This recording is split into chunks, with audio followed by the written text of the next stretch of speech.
This evening, Men on Mission launches Father's Day initiative to strengthen family ties. Government commits close to $1 billion for small business development in 2023. Senior citizen pedestrian fatally struck in car accident on the west coast of Demerara. In the region, nearly 500 dead from cholera in Haiti, and internationally, Burkina Faso crisis. Government demands departure of French troops. Welcome to this broadcast of Channel 2's Headline News Updates. I am Bibi Bacchus. Thank you for joining us. We begin tonight's newscast with tragic news. Two young mothers, 24-year-old Akisia Terrell and 25-year-old Kawati Lalbachan, tragically lost their lives while on an outing at Feathers Beach Region 2 on Sunday, January 22, 2023. The women, who each had 3 children, were reportedly missing around 3 p.m. and were later found and pulled from the waters. Despite efforts to revive them, they were pronounced dead at the Saudi Public Hospital. According to Terrell's cousin, Makisia Simon, the family had planned a trip to the lake to celebrate Terrell's birthday, which was on Monday. The incident occurred quickly and an alarm was raised when the women were reported missing. The cause of the incident is currently under investigation. The loss of these 2 young mothers has affected their families and communities. This incident is a reminder of the importance of safety measures and the need to be cautious when engaging in water activities. Also in other news, in a tragic incident, a 78-year-old pedestrian lost his life in a car accident on the Lenora Public Road in West Coast Demerara. The incident occurred on Saturday evening and involved a motor car driven by a 17-year-old teenager and a pedestrian, Bernard Marshall. According to police reports, around 6:45 p.m., the motor car was heading east on the road when Marshall walked across the road into the vehicle's path. The teenager, driving at a normal speed due to the heavy rain, swerved left to avoid hitting Marshall but could not prevent the collision. Marshall was injured in the accident and was taken to the Lenora Cottage Hospital, where he was later pronounced dead by a doctor. The teenager driver of the vehicle was taken into custody and the vehicle was impounded for examination. A breathalyzer test on the teenager revealed that he was not intoxicated at the time of the incident. Incident is under investigation as police work to determine the exact circumstances surrounding the accident. And in other development, the Men on a Mission Syndicate invites all fathers and father figures to spend the day at home with their families on Sunday, January 29, 2023. The goal is to promote bonding and form strong emotional ties between family members. Participants are encouraged to engage in bonding activities such as cooking, reading, playing sports, or watching a movie with their families. Men on Mission is the brainchild of President Irfan Ali in his effort to combat toxic masculinity and create a positive environment and safe space for men, promoting integrity, productivity, and accountability. It also forms part of the President's One Guyana vision and aims to address the many challenges men face, providing them with direction through mentorship and humanitarian engagement. To date, the group has been engaged in various humanitarian activities, including a nationwide cleanup exercise and rebuilding homes for the elderly. The initiative aims to improve overall well-being and lead to more positive interactions, better communication, and a deeper understanding of each other. For the opportunities to win special prizes, participants are encouraged to take pictures of activities with their dads and send them to the email address on the screen. We now turn our attention to residents of various communities along the Suicide-Linden Highway who met with the Minister of Public Works, GOV'T Indar, and the Minister within the Office of the Prime Minister with responsibility for public affairs, Kwame McCoy, on Saturday. They discussed infrastructure developments, including road construction and water contamination issues. 60 black tags will be distributed to the residents to reduce fears of water contamination from sandpit operators. The ministers also discussed the construction of 8 concrete roads within the community, creating job opportunities and plans for agricultural development.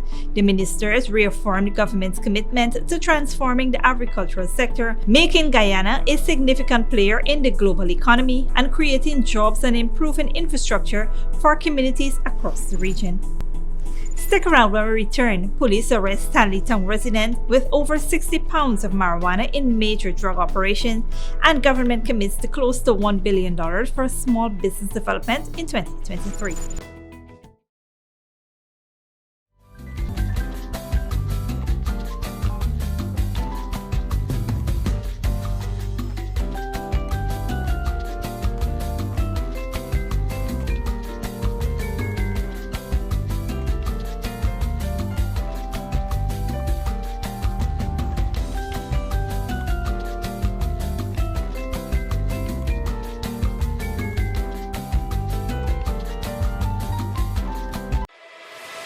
Furnishing your home or office has never been easier. Here at Kissoon's, our inventory of locally made and imported furniture, offered at amazing prices, will leave you wanting more. From vinyl, floor rugs and carpets, bedroom, dining and living room sets, mattresses, pillows, office desk, chairs and filing cabinets, outdoor benches and tables. We have a piece of furniture for every room imaginable in your home or office. Check out our flagship store at Industrial Site Rijnveld or one of our branches in New Amsterdam, Port Morant, Riverton and Camp Street. Kissoon's Furniture, furnishing homes for over 50 years.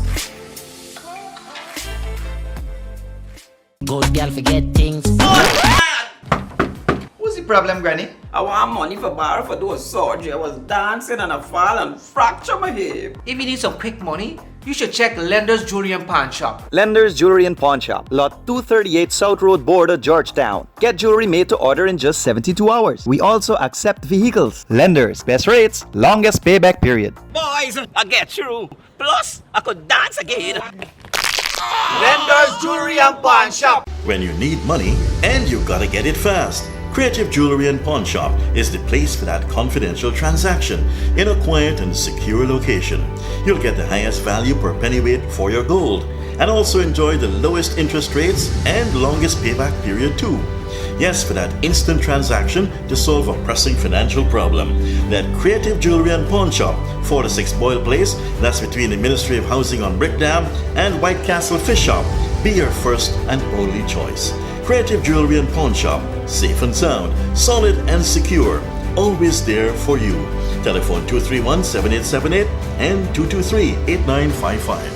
Sooner or later you will have another power failure. Are you prepared for the next blackout? Some essential equipment such as security cameras, lights, internet, gate motors, and water pumps may stop working.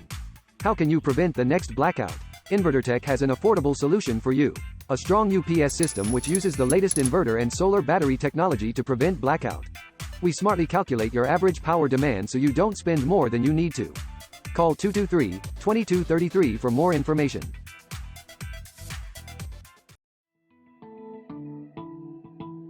Welcome back.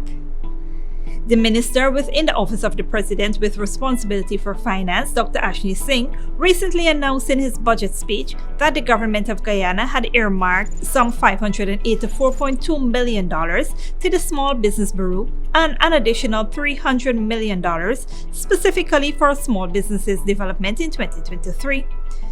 The government intends to have small businesses thrive by utilizing industrial estates and business incubator facilities. The Letham and Belvedere Business Incubator facilities will be fully operational this year, providing 400 jobs and direct and indirect public services. These centers will also create revenue by renting office space and training facilities and will include pods for 48 firms to deliver public services. This model will be copied throughout the country. Additionally, $327.8 million has been set aside to create new industrial derivatives in Amelia's Ward, Linden, and a new industrial estate in Region 2. Over 1,400 small businesses benefited from the small business subsidies ranging from $150,000 to $500,000. The Small Business Bureau also offers various services and training opportunities to assist businesses in growing. In a major drug bust, a Stanleytown man has been arrested with 28.6 kilograms of marijuana. The man, identified as 52-year-old Carlos Edwards, was apprehended by members of the Mahaica Police Station Anti-Crime Patrol, who were on duty in the area of Helena No. 1 Public Road at Mahaica, East Coast Demerara. The incident occurred on Friday night when the police observed a black motor car bearing registration number HD 2099 overtaking several vehicles on the Mahaica Bridge at a high rate of speed. When the police attempted to stop the vehicle, the driver refused to pull over and instead the car fled into Jonestown and hit a utility post. The driver lost control of the vehicle and ended up in a trench. Edwards, who was driving the vehicle at the time, attempted to escape with 2 bulky bags but was quickly apprehended by the police. The bags were searched in his presence and contained several leaves, seeds and stems suspected to be cannabis.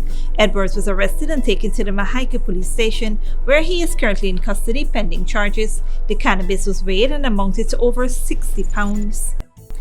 Also in similar news, the Customs Anti-Narcotics Unit seized over 1.9 kilograms of suspected cannabis in a shipment from the United States.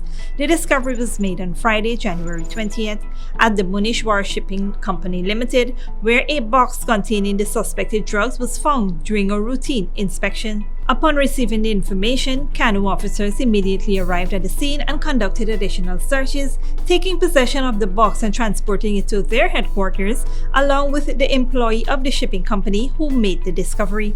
The suspected cannabis was tested and found to be positive for drugs.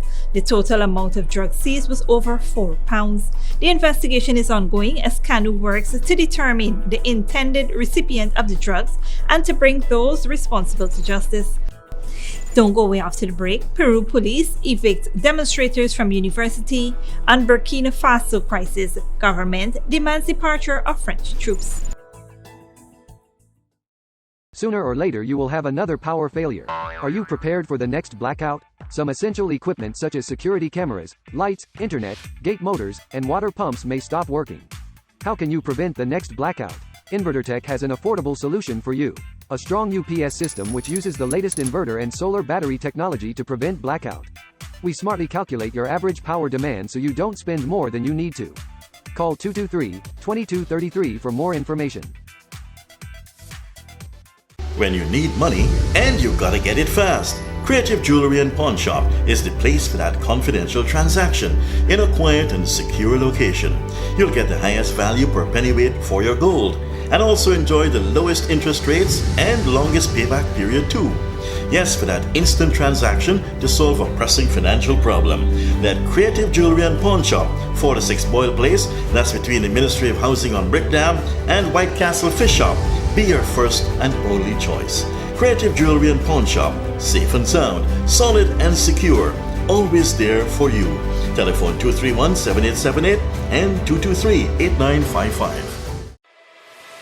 Furnishing your home or office has never been easier. Here at Kissoon's, our inventory of locally made and imported furniture, offered at amazing prices, will leave you wanting more. From vinyl, floor rugs and carpets, bedroom, dining and living room sets, mattresses, pillows, office desk, chairs and filing cabinets, outdoor benches and tables. We have a piece of furniture for every room imaginable in your home or office. Check out our flagship store at Industrial Site Rijnveld or one of our branches in New Amsterdam, Port Morant, Riverton and Camp Street. Kissoon's Furniture, furnishing homes for over 50 years.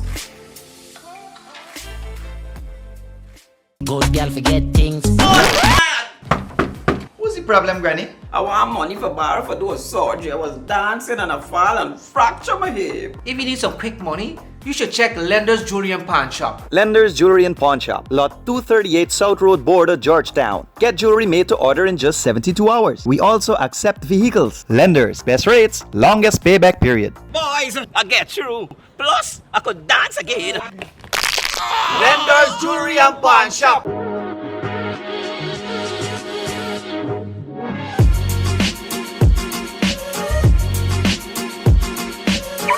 Hey, this is your fancy vehicle and it's your house? Yes, this is my vehicle and actually I'm waiting on my land. I'm actually renting this house for $50,000. $50,000? You head more? You crazy? You mad? You head no good? Why you buy? Look, let me show you the light. Come with me. Come on down to Fabulous Homes today. Pay $50,000 every month for 36 months or until you reach 50% of your house costs. Move in after 75% of the cost has been paid. This is wonderful. Let's go. Sign me up. Alright, let me go and dash away your landlord. To explore our home ownership program, check our Facebook page for more information or come down to our office at Avalon Friendship. Hey, Chinese, thanks, man. Thanks a lot. You got through? Yes. Call us at 227-1380 or 615-8740. Fabulous Homes International Realty, changing tenants into homeowners. At Fabulous Homes, we bring your dreams to life. Welcome back. Now let's take a look at what's happening in the region and around the world. In a recent statement, the Ministry of Public Health and Population has reported that the number of cholera victims in the French-speaking Caribbean community member state Haiti has risen to 496 deaths. This comes nearly 4 months after the reappearance of the disease on the island. The country has already registered over 25,000 suspected cases and 21,407 hospitalizations, with 73 new cases reported in the last update. Last week, the World Health Organization warned that the world is suffering unprecedented cholera outbreaks in countries affected by climate disasters, resulting in vaccines to prevent this disease becoming extremely scarce. Meanwhile, in South America, the European Union has condemned the widespread violence in Peru during anti-government protests. On Saturday, police in the capital Lima evicted demonstrators from a university where poor protesters from around Peru had taken shelter. Al Jazeera's Mariana Sanchez reports. Hundreds of police forced their way into Peru's oldest university. Student activists had allowed protesters to stay there, for Peruvians who traveled to Lima to protest against President Dina Boluarte. The university accused the protesters of stealing security gear and called in the police to evict them. As tear gas was fired, terrified students tried to hide. More than 200 people were arrested. But when they were taken to the counter-terrorism police headquarters, the anger only deepened. We're asking for the freedom of our brothers who have been detained from different regions. I feel impotent, angry, in pain. The police are killing our brothers. Police blocked the station's entrance, keeping out lawyers and families of the students. It's unfair what they've done with the students. In a democracy, we are all free to participate, but we are in a pure police dictatorship. There are no more rights. They are lost. People are protesting peacefully, but police are pushing everyone back. Apparently, the order is not to allow anyone to protest. The government says the police are protecting citizens and the rule of law. Former Congresswoman Indira Wilka says the government has turned into a dictatorship. We are in a dictatorship in the making. Unfortunately, President Boluarte is being part of a civilian military regime. It has already implemented a dictatorial model because of what we're seeing now with the detainees. On Saturday, the European Union condemned the violence and what it called the disproportionate use of force by the police. More than 50 Peruvians have died since protests began 6 weeks ago. International human rights groups are calling for independent investigations, but for now the government says the police is doing its job. Mariana Sanchez, Al Jazeera, Lima. In North America, police in the U.S. state of California says the main suspect in a mass shooting has been found dead. Hokan 72 shot himself after he was cornered in a car park. Al Jazeera's Rob Reynolds has been following the developments. A massacre in a quiet community celebrating Lunar New Year. 10 people, 5 men and 5 women, were killed when a gunman entered the Star Ballroom in Monterey Park, California, Saturday evening. 10 others were wounded, some critically. One of the county's most heinous cases. Hours after the killings, police in Torrance, 48 kilometers southwest of the crime scene, surrounded a white van believed to be linked to the shooting. As officers closed in, a single shot was fired from inside the vehicle. At 12:52 p.m., our sheriff's SWAT team approached and cleared the van and determined the suspect sustained a self-inflicted gunshot wound and was pronounced dead at the scene. Investigators conducted a search of the vehicle and determined the male inside the van was the mass shooting suspect. The gunman was Hu Can Tran, a 72-year-old man of Asian descent. Police said he had several firearms, including a semi-automatic machine pistol. Police have not disclosed a motive. We want to know. We want to know how something like this, something this awful can happen. Congresswoman Judy Chu represents the area. There are also other rumors about this being a dispute by a husband who caught his wife dancing there. Police say shortly after the Monterey Park shooting, there was a related incident at another nearby dance studio. Hu Can Tran entered the studio with a gun but was disarmed by patrons. He was disarmed by two community members who I consider to be heroes because they saved lives. This could have been much worse. People in Monterey Park, a city of 61,000 whose residents are predominantly Asian American, were stunned by the violence. I was shocked. Because the ballroom dancing studio is where I go dancing on Monday evenings with friends, and it hit close to me. You know, my kids were afraid to go to sleep last night because they were afraid the shooter might break the windows and come in or something. I had to tell them, no, it's okay, comfort them to go to sleep. The killings came at the Lunar New Year, normally a joyous family-oriented festival. Monterey Park now joins a long list of U.S. towns and cities scarred by deadly gun violence. What should have been a time of celebration is now a time of mourning in a community that may be changed forever.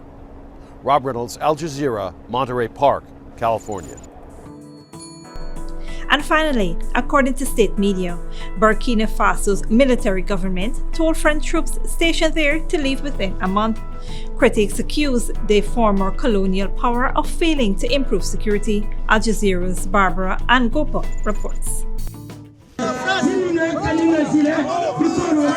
Protesters in Burkina Faso have been demanding France withdraw its troops from their country.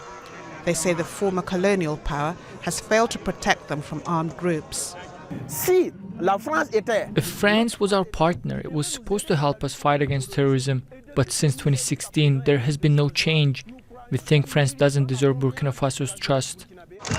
Now its military rulers have reportedly suspended the 2018 security accord with Paris. They want French troops to leave within a month. France has been decreasing its deployments across the Sahel region and officially ended its Operation BURKINA last year. At its height, more than 5,000 French troops were stationed in the region to fight groups allied to Al-Qaeda and ISIL. 400 French troops remain in Burkina Faso. Mali, another former colony, ordered French troops out last year. Some analysts say Burkina Faso is blaming France for its own failure to deal with an insurgency which led to 2 military coups last year. France is the scapegoat for all that. The French military presence has not prevented the progress of jihadist forces, so there's resentment in the population, as there was in Mali, where even some demonstrators were complaining that France maybe was a complice of some of these jihadist groups. Ghana's president has accused Burkina Faso of hiring the private Russian army Wagner Group to crush armed fighters in the Sahel region. Mali hired the mercenaries last year. The US, UN and others accused the group of committing widespread human rights abuses. The problem, of course, cannot be blamed on France in any way. But what the governments are saying is they want the ability to choose their preferred security partner. Violence in the West African nation has killed thousands of people and left 2 million people displaced. These demonstrators are demanding French forces go, but it's not clear how the military plans to reclaim 40% of the country outside its control. Barbara Ngopa, Al Jazeera. This brings us to the end of our regional and global news coverage. Up next is the 3D weather forecast.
This concludes today's Headline News Update. Tune in tomorrow on Tuesday at 7 p.m. with our next broadcast.